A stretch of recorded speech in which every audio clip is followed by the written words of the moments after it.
Hello बच्चों, कैसे आप लोग? पढ़ाई चले ठीक से? ओके बेटा, तो आज हम लोग डिस्कस करने वाले हैं real numbers. Okay, real number पर एक वीडियो ऑलरेडी बना चुका हूं जिसमें एलसीएम और एचसीएफ हमने डिस्कस किया था। आज सीखेंगे कि किसी भी नंबर को इर्रेशनल कैसे प्रूव करते हैं। ओके, तो सबसे पहले हम देखते हैं कि इर्रेशनल नंबर क्या होता है। तो ऑलरेडी हम पहले पढ़ चुके हैं कि रेशनल क्या होता है ना? वैसा नंबर जिसे हम p बाई क्यू के फॉर्म में लिख सकते हैं, उस नंबर को क्या कहते थे? रेशनल नंबर कहा जाता था। तो उसका अपोजिट कर दें तो वैसा नंबर जिसे हम p बाई क्यू के फॉर्म में नहीं लिख सकते, उस नंबर को क्या बोलेंगे? इर्रेशनल बोलेंगे। ओके, तो a number which can't be written in the form p by q, जैसे मान लीजिए कि √2, √3, √15, पाई, इस तरह से हो जाए, √2 बाई √3, या इस तरीके से नंबर हमारा आ जाए। ठीक, कि नॉन टर्मिनेटिंग रिपीटिंग जो है हमारा, तो वैसे नंबर जिसे हम p बाई क्यू के फॉर्म में नहीं लिख सकते हैं, उस नंबर को क्या कहा जाता है? इर्रेशनल नंबर कहा जाता है। ओके, तो इससे रिलेटेड एक थ्योरम हमारे बुक में दिया हुआ है। थ्योरम तो नहीं पूछता है, बट इसका यूज जो है आना बहुत जरूरी है। जब भी इर्रेशनल नंबर प्रूव करेंगे तो इस थ्योरम को ध्यान में रखना ही है हमें। जो तो थ्योरम है हमारा 1.3, क्या कहता है? Let p be a prime number if p divides a square then p divides a। करे कि p अगर कोई प्राइम नंबर है, p अगर a स्क्वायर को डिवाइड करता है तो p a को भी डिवाइड करेगा, where a is positive integer. a क्या है? Positive integer. तो करे कि p अगर a स्क्वायर को डिवाइड कर रहा है तो p a को भी डिवाइड करेगा, जहां p क्या है? प्राइम नंबर है। ठीक है, प्राइम नंबर ऑलरेडी आप जानते हैं। तो ये थ्योरम आप अच्छे से याद कर लीजिए कि p is a prime number if p divides a square then p also divide a। कौन सा थ्योरम है? 1.3।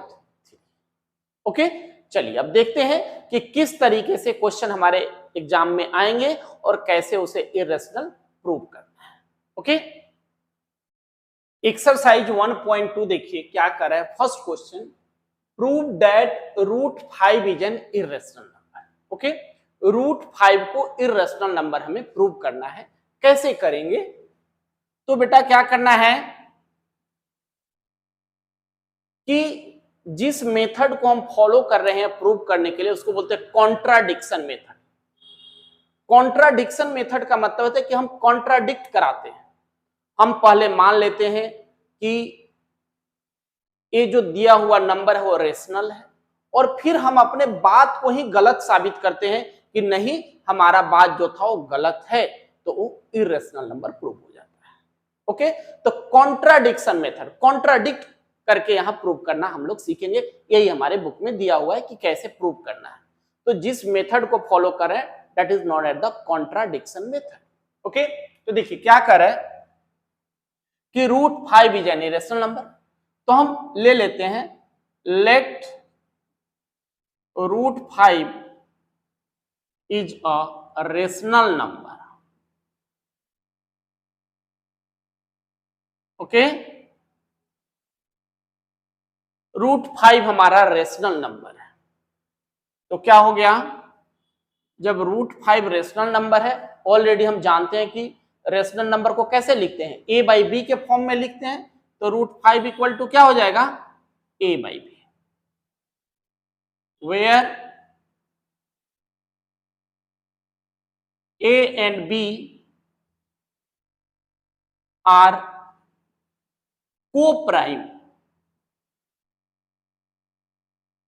को प्राइम, को प्राइम का मतलब क्या हुआ? वैसा नंबर जिसका 1 के अलावा और कोई फैक्टर नहीं हो, वैसा नंबर जिसके 1 के अलावा और कोई कॉमन फैक्टर नहीं हो, उसको क्या बोला जाता है? को प्राइम बोलते हैं। तो a and b are coprime and b is not equal to 0। Already जानते हैं कि डिनोमिनेटर अगर 0 हो जाएगा तो क्या बन जाएगा? वो नॉट डिफाइंड होगा। 0 से हम किसी को डिवाइड नहीं कर सकते। तो ए और बी हमारा को प्राइम है और बी 0 के इक्वल नहीं है। ओके, अब क्या करना आपने, स्क्वायरिंग कर दीजिए, स्क्वायरिंग बोथ साइड्स। बेटा स्क्वायर करेंगे तो क्या आ जाएगा, 5a square by B square, यही ना। तो क्या बना, b square equal to a square by 5, कि ए स्क्वायर को हम 5 से डिवाइड कर रहे हैं। 5 क्या है, प्राइम नंबर है। तो अभी अभी हमने देखा है कि अगर कोई प्राइम नंबर ए स्क्वायर को डिवाइड कर रहा है तो ए को भी डिवाइड करेगा, है ना। तो क्या है, 5 डिवाइड्स ए स्क्वायर, देन 5 आल्सो डिवाइड ए, कि 5 अगर ए स्क्वायर को डिवाइड करे तो 5 ए को भी डिवाइड करेगा। ओके, 5 ए को भी डिवाइड कर रहा है। तो 5 अगर ए को डिवाइड कर रहा है तो मान लेते हैं कि ए को 5 डिवाइड कर रहा है नाउ। तो बेटा ए को जब 5 डिवाइड करेगा तो कोई ना कोई रिजल्ट तो जरूर देगा। मान लेते हैं कि रिजल्ट क्या आ गया, सी।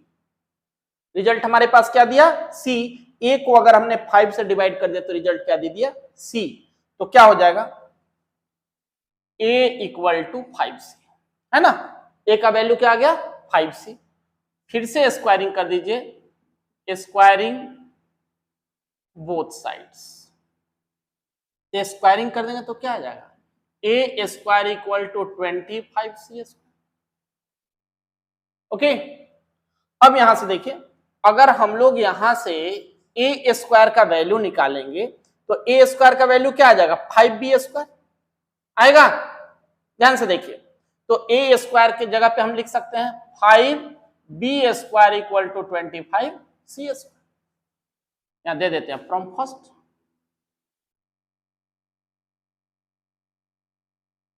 ए square equal to 5b square. अब अगर हम लोग 25 को यहां ले आए तो 5b स्क्वायर अपॉन क्या हो जाएगा, 25 इक्वल टू सी स्क्वायर। तो क्या आया, b square by 5 equal to c square. तो बेटा इसमें हम क्या देख रहे हैं कि 5b स्क्वायर को भी डिवाइड कर रहा है ना। तो 5 divides b square, then 5 also divide, b square को डिवाइड कर रहा है तो b को भी डिवाइड करेगा। ओके, 5 अगर b स्क्वायर को डिवाइड करे तो 5 b को भी डिवाइड करेगा। अब देखिए, इसे इक्वेशन 2 बना लेते हैं और इसे इक्वेशन 3 बना लेते हैं। अब जा देखिए, इक्वेशन 2 में हमने क्या प्रूव किया कि 5 डिवाइड ए स्क्वायर देन 5 डिवाइड ए, और इक्वेशन 3 में हमने क्या डिवाइड किया कि 5 डिवाइड बी, यानी कि 5 ए को भी डिवाइड कर रहा है और 5 बी को भी डिवाइड कर रहा है। इसका मतलब क्या हुआ, 5 ए और बी दोनों को डिवाइड कर रहा है ना। तो from first and second 5 divide a and b, 5 दोनों को डिवाइड कर रहा है। इसका मतलब क्या हो गया, therefore 5 is a common factor, common factor of a and b होगा। 5 ए और बी दोनों का कॉमन फैक्टर है। लेकिन अब जरा ध्यान दीजिए, हमने क्या सपोज किया था, हमने क्या सपोज किया है, ए एंड बी आर को प्राइम, ए और बी को प्राइम था। यानी कि को प्राइम का मतलब क्या समझाया था कि 1 के अलावा कुछ भी कॉमन नहीं होना चाहिए। लेकिन हमने खुद क्या प्रूव कर दिया कि 5 ए और बी का कॉमन फैक्टर है। यानी कि जो बात हमने कही थी अपने ही बात को हमने गलत प्रूव कर दिया, यही ना। ऊपर हमने कहा कि ए और बी कैसा है, को प्राइम है, यानी कि 1 के अलावा कोई भी फैक्टर नहीं है, जबकि नीचे हमने प्रूव कर दिया कि 5 ए और बी का फैक्टर है। तो देयरफॉर आवर सपोजिशन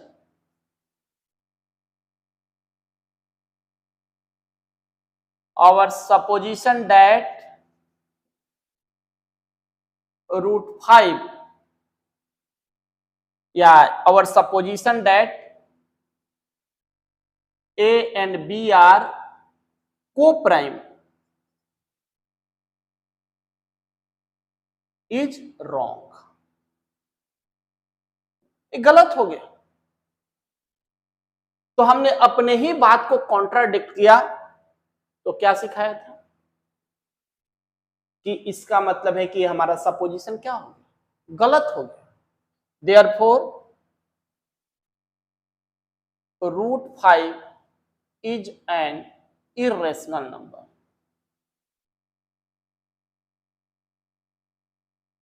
रूट 5 हमारा क्या हो गया, इर्रेशनल नंबर। बहुत ही इंपॉर्टेंट क्वेश्चन है, एक क्वेश्चन जरूर आएगा पेपर में, ठीक है। आगे बात समझ में। तो कहीं भी जब भी आपने लिया ए और बी हमारा को प्राइम है, तो उसको कॉन्ट्राडिक्ट कर देना है। तो √2, √3, √5, √7, √11 कुछ भी आ सकता है, करना कुछ नहीं है। √5 के जगह पे √2 डाल दिया, √3 दे दिया, √7 दे दिया, √11 दे दिया। क्लियर है। अगर कहीं भी किसी तरह की परेशानी आपको होती है तो कमेंट बॉक्स में जरूर लिखें। कुछ नहीं करना, कोई लंबा चौड़ा थ्योरी नहीं पढ़ना, बिल्कुल इसी तरीके से करते जाना। ठीक, √2 आ गया तो √5 के जगह √2 डाल देना है, √7 आ गया तो √5 की जगह पे √7 डाल देना है, √11 आ गया तो √5 के जगह पे √11 डाल देना है। तो √2, √3, √7, √11 ये 3-4 क्वेश्चन करके आप खुद से इसको प्रैक्टिस कर जाइए। क्लियर। चलिए दूसरे टाइप के क्वेश्चन देखते हैं और क्या इसमें। सेकेंड क्वेश्चन देखिए 1.2 का, करे 3 + 2√5 is an irrational number. Okay, तो काम वही करना है जो पहले क्वेश्चन में किया है। Let 3 + 2√5 is a rational number. ये रेशनल नंबर है, तो बेटा क्या हो जाएगा, 3 + 2√5 इक्वल टू A/B हो जाएगा, यही ना। तो यहां से हम लोग क्या निकाल सकते हैं, 3 - A/B, या इसको हम इधर लेके चले जाएं तो 2√5 इक्वल टू A/B - 3 होगा। तो √5 इक्वल टू क्या हो जाएगा, A - 3B अपॉन 2B। तो A और B कैसा नंबर है, इंटीजर है। तो since A and B are integers, A और B हमारा इंटीजर है, therefore A - 3B upon 2B is rational number. ये रेशनल नंबर हो गया। तो रेशनल नंबर के इक्वल टू में क्या होगा, रेशनल ही होना चाहिए। Therefore √5 is also a rational number. ये भी हमारा √5 भी क्या बन गया, रेशनल नंबर हो गया। लेकिन अब याद कीजिए कि ऑलरेडी हम जानते हैं कि √5 कैसा होता है, इर्रेशनल नंबर होता है, but it contradict that √5 is an irrational number। irrational number, ठीक है, कि इस चीज को हमने प्रूव कर दिया कि ए रेशनल है, तो रेशनल के इक्वल टू में रेशनल होना चाहिए, बट ऑलरेडी हमें पता है कि नहीं भाई, √5 क्या होता है, इरेशनल होता है, तो it contradict that √5 is an irrational number. तो कॉन्ट्राडिक्शन क्यों अराइज हुआ, due to a wrong supposition. तो this contradiction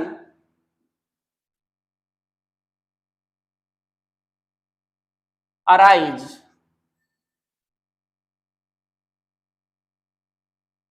due to our wrong supposition।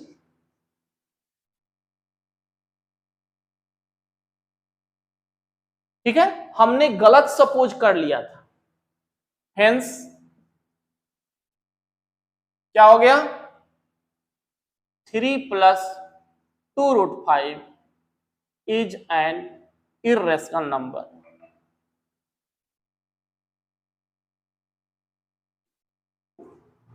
So simple. Okay, तो बिल्कुल प्रॉपर इसी तरीके से स्टेटमेंट लिखना है, ज्यादा कहानी करने की जरूरत नहीं है। क्लियर हो गया? चलिए और क्वेश्चन देखते हैं क्या है। क्वेश्चन नंबर 3 का फर्स्ट पार्ट देखिए, करे 1/√2 इज एन इरेशनल नंबर। ठीक है, तो पहले जैसे हम लोग सपोज कर लेते हैं कि let 1/√2 is a rational number. 1/√2 हमारा रेशनल नंबर है, तो क्या हो जाएगा, 1/√2 equal to a/b। Okay, where a and b are integers.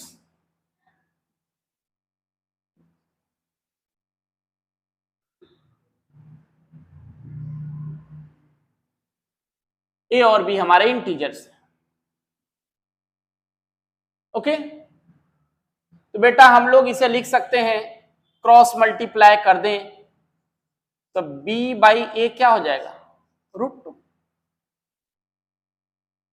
Clear? तो क्या हो गया, b/a is a rational number. b/a क्या है, rational number. Therefore √2 is also a rational number. √2 भी क्या हो गया हमारा, रेशनल नंबर हो गया। क्लियर? लेकिन हम जानते हैं कि √2 कैसा नंबर होता है, इरेशनल नंबर होता है, बट इट कॉन्ट्राडिक्ट दैट √2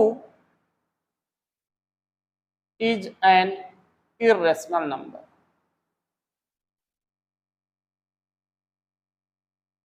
√2 कैसा नंबर है, इरेशनल नंबर है, तो हमारा सपोजिशन क्या हो गया, गलत हो गया। Therefore our supposition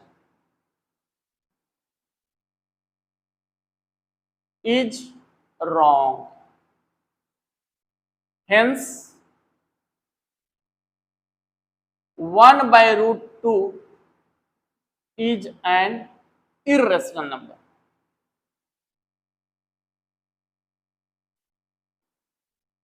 irrational number, तो सिंपल वे में इस तरीके से करते हैं। क्लियर? चलिए इसका सेकंड पार्ट देखते हैं। 7√5 इज एन इरेशनल नंबर, तो क्या होगा बेटा, let 7√5 is a rational number. तो देयरफॉर क्या होगा, 7√5 equal to a/b, and b are integers है ना, तो a/b हो गया। ठीक, तो √5 इक्वल टू क्या हो जाएगा, a/7b। तो यहां हम क्या देख रहे हैं, a/7b is a rational number.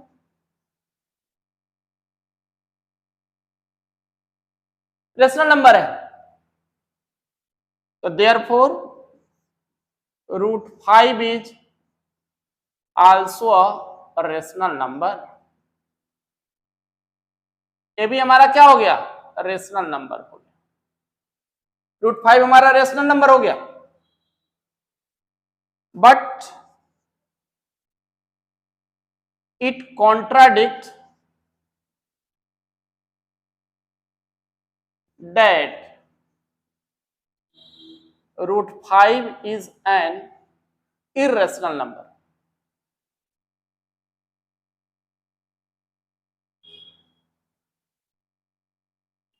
है ना, हमें ऑलरेडी पता है कि √5 इरेशनल नंबर है। Therefore our supposition is wrong, hence 7√5 is an irrational number।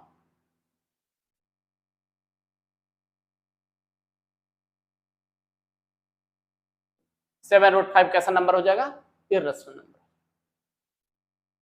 Clear, कोई दिक्कत तो नहीं। चलिए अब इसका थर्ड पार्ट देख लेते हैं, क्या कर रहे हैं। 6 + √2 है, ओके, तो let 6 + √2 is a rational number. Rational number है, तो देयरफॉर 6 + √2 इक्वल टू क्या हो जाएगा, a/b। ठीक है, तो √2 इक्वल टू a/b - 6 या a - 6b/b हो। तो क्या हो गया है, रेशनल नंबर है। Since a and b are integers, therefore a - 6b/b is rational।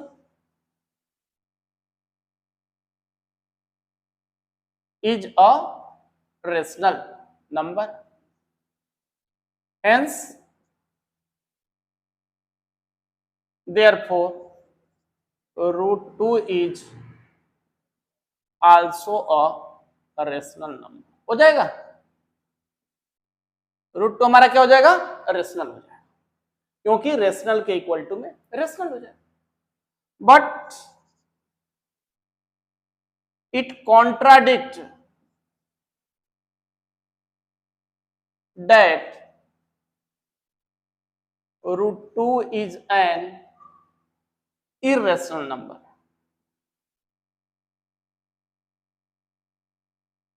√2 irrational number है, तो ये कॉन्ट्राडिक्शन क्यों अराइज हो गया, therefore our supposition is wrong.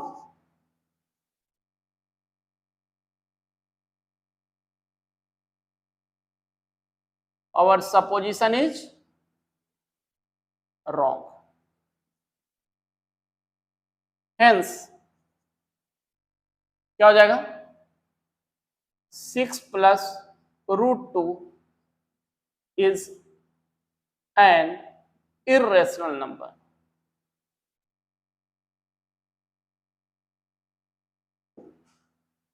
Clear, तो इस तरीके से 1.2 हमने पूरा डिस्कस कर लिया है। इस वीडियो में इतना ही रखते हैं, अगले वीडियो में दूसरे टॉपिक के साथ मिलेंगे। तब तक आप लोग अच्छे से इसको प्रैक्टिस करते रहिए। Okay, by two all of you.